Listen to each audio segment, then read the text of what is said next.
در مورد وضعیت قرارگیری سیارات مفصل براتون گفتم که ونوس و لیلیس و خورشید در نشان عقرب هستن، چه انرژی هایی داره. ویدیوش هست، میتونید برید گوش کنید. اما اینجا میخوام برای قرارگیری ونوس در چارت تو صحبت کنم. اونهایی که میدونید ونوس در کجای چارتتون هست، چارتتون رو دیدید، دقیقاً همون مالای چارت خودتون رو میتونید نگاه کنید. اما به صورت کلی برای همتون توصیه میکنم که همه ی توضیحات رو گوش کنید، هر 12 خانه که میگم، چه میدونی ونوست کجاست چه نمیدونی. چون اونهایی که نمیدونید هر کدوم از اینها همشون یا تعدادیشون ممکنه در مورد شما تطبیق داشته باشه. اونهایی هم که میدونید باز همینطور. براتون گفتم ونوس و لیلیس در نشان عقرب هستن و میخوام براتون بگم شماهایی که چارتتون رو دیدید و میدونید که ونوستون در خونه 9 هستش، تحت تاثیر چه انرژی هایی قرار میگیرید و چه تاثیراتی برای شما داره.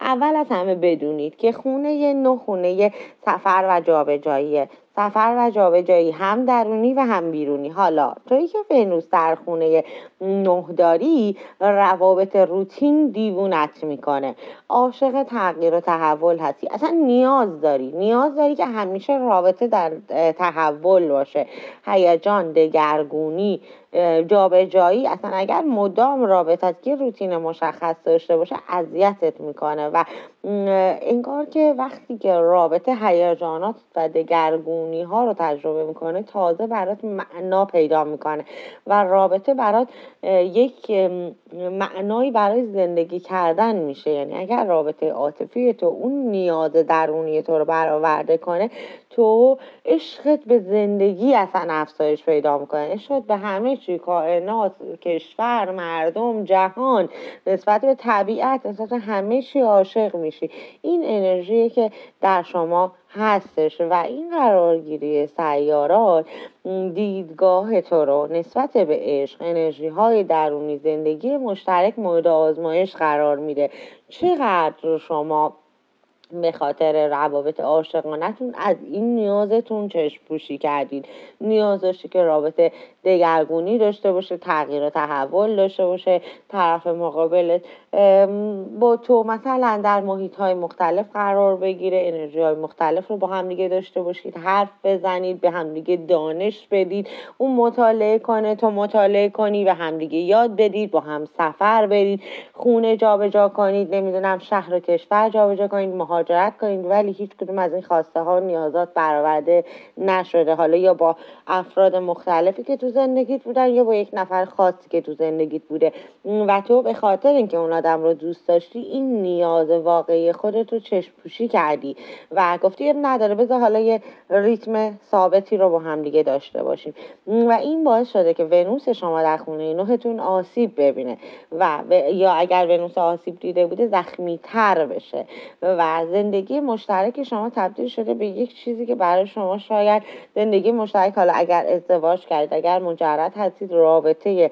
عاطفی شما برای شما تبدیل شده به یک بند، یک زندان، چون شما ونوستون در خونه کماندار هستش. کماندار آزادی خواه، اصلا نمیتونه تو حصار باشه، نمیتونه یه جا ایست کنه، میدوه، حرکت میکنه و شما ایستایی برات آزاردهنده ترین چیز دنیا. یه جا ایست کردن، بی حرکت بودن، بدون تکون خوردن، بدون تغییر و تحول، بدون رشد بودن. رابطه‌ای که رشد نداشته باشه، طرف مقابلت رشد نکنه، تو رشد نکنی یا برای رشد کردن به هم کمک نکنیم، برای شما آسیبه و این روزها ونوس به تو این رو یادآوری میکنه، خود واقعیت رو به تو یادآوری میکنه. چقدر چشم پوشی کردی، چقدر به خاطر علی و قلی و فلانی گفتی اب نداره، حالا بذار ببینیم چی میشه، حالا صبر میکنم 10 سال دیگه منو میبره سفر، حالا صبر میکنم 4 سال دیگه میریم با هم دیگه یه چیزی میخونیم، حالا صبر میکنم 6 ماه دیگه اون حرفی که تو ذهنم هست، چیزایی که خوندم یاد گرفتم رو بهش میگم، هی حرفتو تو خودت ریختی. این انرژی ها رو بهت یادآوری میکنه و یه سری باورهای قدیمی برای شما انگار تو ذهنتون ممکنه که سفت شده باشه. بکن مثل پایه های یک ساختمون که بتون مشکل دار توش ریخته شده، بتونی که خلل داره، توش خاک و خل هست، توش آتاشخال هست، توش ترک خوردگی هست. یک سری باورهای قدیمی توی ذهن تویی که ونوس در خونه 9 داری ایجاد شده که الان تحت تاثیر انرژی ونوس و لیلیت کنار هم در نشان عقرب میشکنه. چه باورهایی که از سنت میاد، از فرهنگ میاد، از دین میاد، از آموزه های خانوادگی میاد و اینها به صورت زندگی الانت یا به صورت کارمایی و ژنتیکی در تو موندن این روزها میشکنه. ممکنه که یک سری تعریف ها تو ذهنت باشه که زن این مدلی، رابطه اینطوریه، زندگی اینطوریه، نمیدونم عشق اینطوریه، شوهر اینطوریه، نمیدونم اگر من میخوام رابطه رو نگه دارم باید اینجا این کار رو بکنم، باید اینجا از فلان چیز چشم پوشی کنم، باید دینم مدل دین شوهرم باشه، اعتقاداتم مدل اعتقادات شوهرم باشه، حتی اگر اشتباهه. خب ممکنه اینها رو به تو خورونده باشن یا به صورت نسلی کارمایی به تو رسیده باشه و الان ونوس در خونه 9 یه تلنگر میزنه این بتونه در واقع مشکل دار، بتونی که ترک خورده میشکنه، مثل شیشه ترک خورده مثل شیشه میشکنه. و این انرژی که ونوس براتون میاره که تو تعریف ها و باورهای قدیمی که از فرهنگ و دین و سنت و آموزه های خانوادت میاد رو بشکنی، تغییر بدی و تعریف های جدید پیدا کنی، باورهای جدید پیدا کنی. معنای همراهی، همسفری با معشوقت برات تغییر میکنه. اگر تحت تاثیر انرژی خانواده همش تو ذهنت این بود که اگر من یک معشوقی داشته باشم، یک همراهی، یک همسفری داشته باشم و بخوام باهاش زندگی خوبی داشته باشم، باید مثلا همین مثلا با هم دیگه کنار بیایم، به خاطر اون از خواسته های خودم چشم‌پوشی کنم، از نظرات خودم، از دانش خودم، از باورهای خودم، مثلا در مورد یک مسئله دینی اعتقادی من نظرم اینه که فلان مسئله مشکل داره و به خاطر اینکه توی خانواده، توی فرهنگ سنت یاد گرفتم که نباید این رو بگم، نباید این رو بیان بکنم، نباید این رو بخوام درخواست بکنم، نگفتم به پارتنرم، به معشوقم، به همسرم نگفتم و این رو مدام سانسور کردی و این روزها برات باز میشه که یه جورهایی نه، این تعریفی که مامانم گفته، بابام گفته، مادر بزرگم گفته، نمیدونم 10 تا نسل قبلم گفتن، دین گفته، نمیدونم فلان شخص گفته، فلان آدم مذهبی گفته، اشتباهه. من چرا باید اون مدلی باشم؟ من میخوام یه مدل دیگه باشم. من دلم میخواد با پارتنرم راحت تر باشم. من دلم میخواد با پارتنرم در مورد علوم اصلا ضد دین صحبت کنم، در مورد بشینم با پارتنرم مثلا چیزهایی که غیر از اون دین من هستن رو بخونیم، با هم دیگه راجبش صحبت کنیم، راجب نظرات مخالف اعتقادات دیگران صحبت کنیم. اصلا دلم میخواد دیگران رو تحلیل کنیم، خودمون رو تحلیل کنیم، خانواده‌مون رو تحلیل کنیم. دلم میخواد که با پارتنرم آزادتر باشم. این انرژی که در شما باز میشه، فعال میشه، اینکه دلت بخواد تعریفی که از عشق و همراه و همسرداری رو عوض بکنی. افکار دوگم و بسته، محدودیت ها و قضاوت ها بهت فشار میارن این روزها.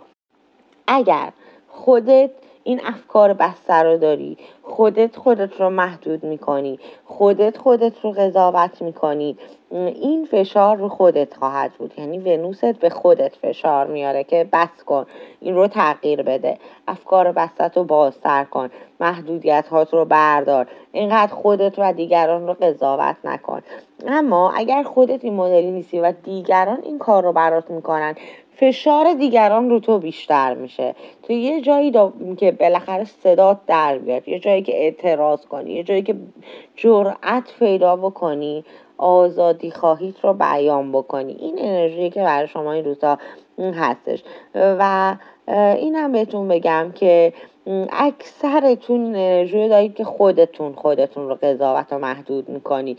کسایی که ونوس در خونه 9 دارید و به خصوص ونوستون هم آسیب دیده اگر باشه، با توجه به قرارگیری رو جایی که هست، نشان، حالا چه نشانی هستش، چند درجه هستش، اگر آسیب دیده باشه خودت رو قضاوت میکنی، خودتو محدود میکنی. این کارو نکنم این زشته، این کارو نکنم، در جایگاه زن همسر نباید این کارو بکنم، در جایگاه شوهر این کارو بکنم اشتباهه، در جایگاه پدر مادر این کارو بکنم وای این کارو قتل انجام دادم، نباید انجامش بدم. و یا خودتو قضاوت میکنی. یه جایی خدا نکنه یه لحظه از دهنت در بره یه حرف مخالفی بزنی، توی جمعی موندی یه چیز مخالفی رو بگی، یه دفعه خودت میزنی و تو سر خودت که عجب اشتباهی کردم، نباید این حرف رو میزدم، من چقدر مثلا فلانم، چقدر بسارم، 10 تا بچه هستم، به خودت میزنی، خودت رو قضاوت میکنی، انگار میخوای خودت رو ببندی. این انرژی ونوسیه که آسیب میبینه. یعنی تو مدام انگار شمشیر برداشتی، دشنه برداشتی، به ونوس و لیلیست داری زخم میزنی، هی دوباره داری زخم میزنی و ونوست الان میخواد بیدار بشه، لیلیست میخواد بیدار بشه که بسته، تمومش کن، از محدودیت ها بیا بیرون، قضاوت رو تموم کن. و الان برای شما وقت تغییر خیلی بزرگه. شما هایی که ونوس در خونه 9 دارید یک تغییر بزرگ رو تجربه میکنید. تو نسخه مخصوص خودت رو پیدا میکنی، نسخه مخصوص و ویژه خودت برای عشق ورزیدن، برای رابطه عاشقانه. اون چیزی که مامانم میگه، عمم میگه، خالم میگه، نمیدونم عموم میگه، بابام میگه، پدر بزرگم میگه، اونا نسخه های اوناست. اگر میگه عشق اینطوریه، عاشق اینطوریه، معشوق اینطوریه، زن اینطوریه، مرد اونطوریه، مال اونات. من چی میخوام؟ نسخه من چیه؟ مدل من چیه؟ ورژن من چیه؟ شما این ورژن مخصوص خودت رو برای تجربه این انرژی و تأثیر ونوس برای شماست که یه بازنگری بکنید در این چیزهایی که گفتم، به خصوص قضاوت کردن و محدود کردن خودت. شماهایی که ونوس در خونه 7 دارید این انرژی در شما خیلی بالاست که بخوای یه جورایی جلوتر از دیگران باشی، جلوتر از اجتماع اطرافت باشی، از نظر هوشی، از نظر تجربه، از نظر دانش، از نظر بروز شدن، آپدیت شدن. و این برای شما چالشه، چون شما جلوتری، دیگران از شما عقب‌ترن و گیر میکنن، گیر میدن، شما رو گیر میندازن. کجا داری میری؟ چون این چیزی که داری میگی برای ما جدیده، ما قبول نمیکنیم، داری بدعت میکنی، داری نمیدونم خلاف معیارها حرف میزنی، خلاف آب شنا میکنی، فشار میارن و تویی که باید خودت رو از این فشارها رها بکنی. این انرژی ونوسی که از تو میخواد. حالا یه چیز جالبم بهتون بگم، شماهایی که ونوس در خونه 9 دارید ممکنه اگر تو رابطه هستید این چالشایی که گفتم رو با کسی که باش هستید تجربه میکنید. خب و اگر در رابطه نیستید یا رابطه حالا خیلی جدی ندارید، حالا 2 تا کلمه حرف میزنید، مهم نیست، رابطه جدی ندارید، ازدواج نیست یا رابطه عاشقانه خیلی محکم نیست، ممکنه رابطه عاشقانه پیدا کنی. از کجا؟ از راه دور. 2 تا حالت وجود داره، یا یک کسی رو از راه دور پیدا میکنه یا اون تو رو پیدا میکنه که کلا مثلا یه شهر دیگه، یه کشور دیگه، از نظر مسافت و مکانی با هم دیگه خیلی فاصله دارید، یا کسیه که 0 تا 100 با تفکراتت فرق داره. یعنی شما 180 درجه با هم فرق دارید، از نظر اعتقادی، فرهنگ، سنت، خانوادت، همه نظر متفاوته و شما مجذوب هم میشید. یعنی تو کاملا دیندار، مذهبی، خانواده فرهنگی مذهبی، مثلا تا 1000 نسلتون همتایی مذهبی هن، اون خانوادهش تا 1000 نسل ضد مذهبی هن.